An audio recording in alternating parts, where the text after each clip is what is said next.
क्या कुटिया के अंदर कोई ऐसा है जो मेरी आवाज को सुन सकता है? सुरुचि मैया को लगा कि कोई मुझे बुला रहा है, तो भजन को बंद कर दिया और कुटिया के बाहर आकर के खड़ी हो गई। सुरुचि मैया ने कहा, महाराज अचानक आपका आगमन कहाँ से आए हैं आप? संत भगवान ने अपने विषय में सब कुछ अवगत कराया और संत भगवान ने कहा कि देवी,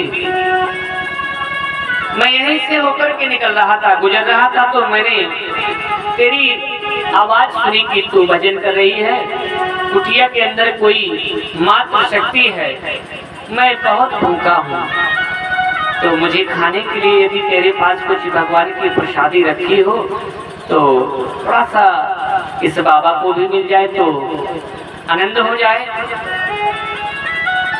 सुरुचि मैया ने कहा, महाराज अहो भाग्य मेरा, अभी अभी मैंने जो मुझे अपने पति के यहाँ से बेझर मिलता है उसी की मैंने बढ़िया सुंदर सुंदर भगवान के लिए प्रसादी बनाई है, उसका मैं भोग ही लगाने जा रही थी। आइए मैं भोग लगा के आपको अवश्य प्रसाद दूंगी, आइए। तो महात्मा जी कुटिया के अंदर पहुंच गए। सुरुचि मैया ने भगवान का भोग लगाया और वही प्रसादी लाकर के संत भगवान के पास रख दिया। संत भगवान ने प्रसादी तो पाया, लेकिन मन में न जाने कितने प्रश्न जन्म लेते रहे। प्रसादी जितनी देर पाते रहे तो मौन बने रहे, और भोजन का ये लक्षण है, भोजन बनाने के समय और भोजन खाने के समय मौन रहना चाहिए व्यक्ति को। भोजन बनाने के समय मौन इसलिए रहना चाहिए क्योंकि जब हम भोजन बनाते हैं उस समय हम बातें करेंगे तो मुख से जो कण गिर जाते हैं वो भोजन में गिरते हैं। यदि भोजन में गिर गए तो भोजन अपवित्र हो गया, फिर वो भगवान के भोग लगाने योग्य बचता नहीं। इसलिए भोजन को मौन अवस्था में रह करके ही सिद्ध करना चाहिए और मौन अवस्था में ही भोजन पाना चाहिए। तो संत भगवान जितनी देर भोजन पाते रहे उतनी देर तो मौन बने रहे, और जैसे ही भोजन प्रसादी पाकर के निवृत्त हुए तो कहने लगे, देवी मैं कुछ तुमसे पूछना चाहता हूँ, सत्य सत्य बताना क्या कारण है?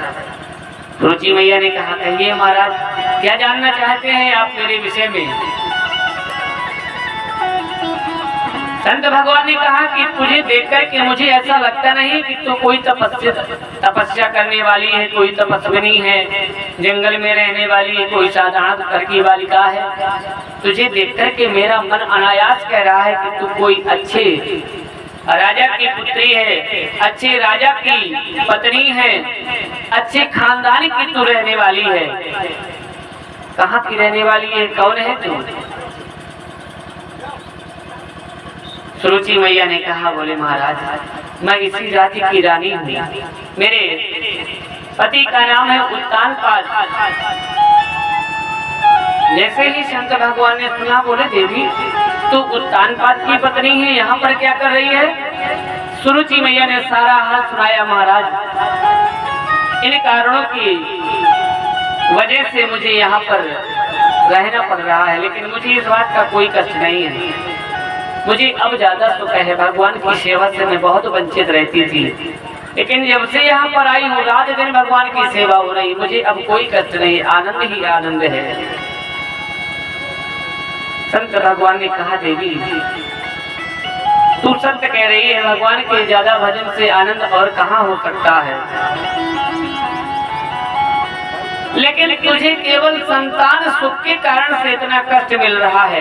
एक रानी होकर के जंगल में निवास करती है, जहाँ दूर दूर तक तेरे पास कोई तेरी रक्षा करने वाला नहीं है, और संतान के कारण तुझे इतना कष्ट मिला है।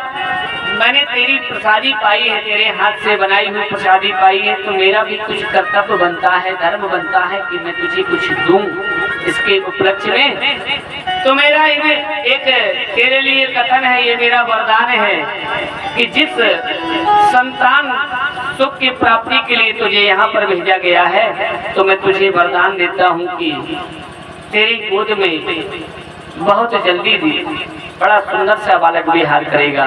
ये मेरा वरदान है तेरे लिए। सुरुचि मैया को जैसे ही वरदान दिया तो सुरुचि मैया पैरों पर गिर पड़ी। अरे महाराज, ये क्या कर दिया आपने? क्यों? क्योंकि मेरा पति जब से मुझे यहाँ पर भेजा गया है आज तक मुझे देखने नहीं आए। मेरे महाराज, जंगल में अकेले रहती हूँ, संतान होगी तो लोग अनेक प्रकार के मेरे ऊपर दोषारोपण लगाएंगे।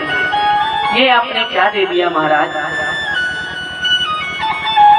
संत भगवान को लगा कि बात तो बिल्कुल सत्य है, तो कहने लगे देवी तू चिंता न कर, हमारा वरदान कभी मिथ्या नहीं हो सकता है। अगर हमने तुझे वरदान दिया है तो विधि का विधान भी ऐसा बनेगा कि एक दिन तेरा पति तेरे पास चल करके आएगा और जिस दुख से तू दुखी रहती है वो सुख तेरे जीवन में बहुत शीघ्रता से तुझे प्राप्त हो जाएगा। इतना कह के संत भगवान मैया सुरुचि के आश्रम से चले जाते हैं। धीरे धीरे समय व्यतीत होता है। एक दिन कोई ऐसी एक घटना घट गई महाराज कि उत्तानपाद महाराज शिकार खेलने के लिए गए। अचानक मौसम में परिवर्तन हुआ, काली काली घटाएं छा गईं, बड़ी जोर जोर के साथ हवाएं चलने लगी।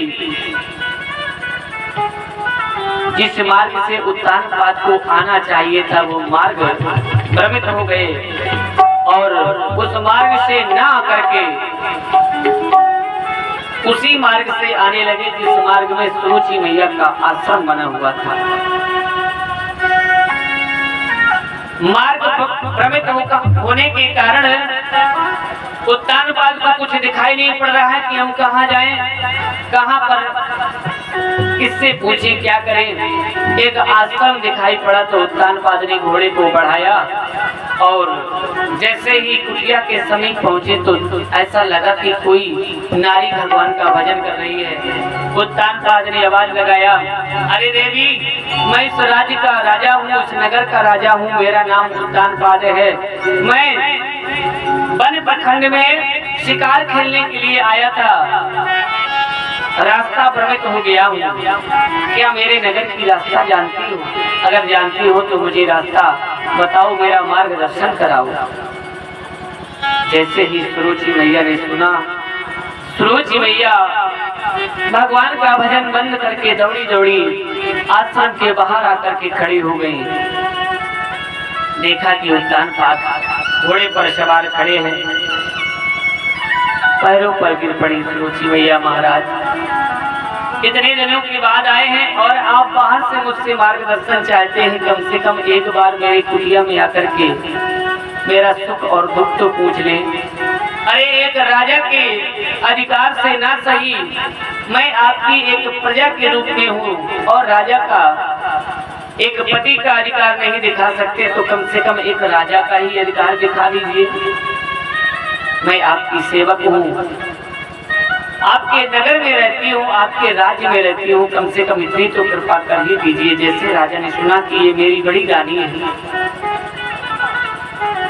उत्तानपाद रोने लगे, देवी यहाँ रहती हूँ, जब से तुझे निकाला गया मैंने तेरा आज तक दर्शन नहीं किया, सारा सुख और दुख पूछा, रात्रि व्यतीत की और पूरी रात्रि आज वार्तालाप करते करते राजा और रानी ने पूरी रात्रि व्यतीत कर दी। प्रातः काल जैसे ही हुआ, राजा साहब महलों की ओर प्रस्थान कर गए। भगवान की ऐसी कृपा हुई, संत भगवान का जो वरदान प्राप्त हुआ था मैया सुरुचि को, भगवान की कृपा से आज सुरुचि मैया को भी गर्भ आ गया। अब देखिए भगवान की क्या सुंदर सी लीला। यहाँ पर सुरुचि मैया गर्भ से हैं और वहाँ सुनीति मैया गर्भ से हो गई। समय धीरे धीरे व्यतीत होता है। दोनों रानियों को एक बड़े सुंदर सुंदर एक एक पुत्र होते हैं।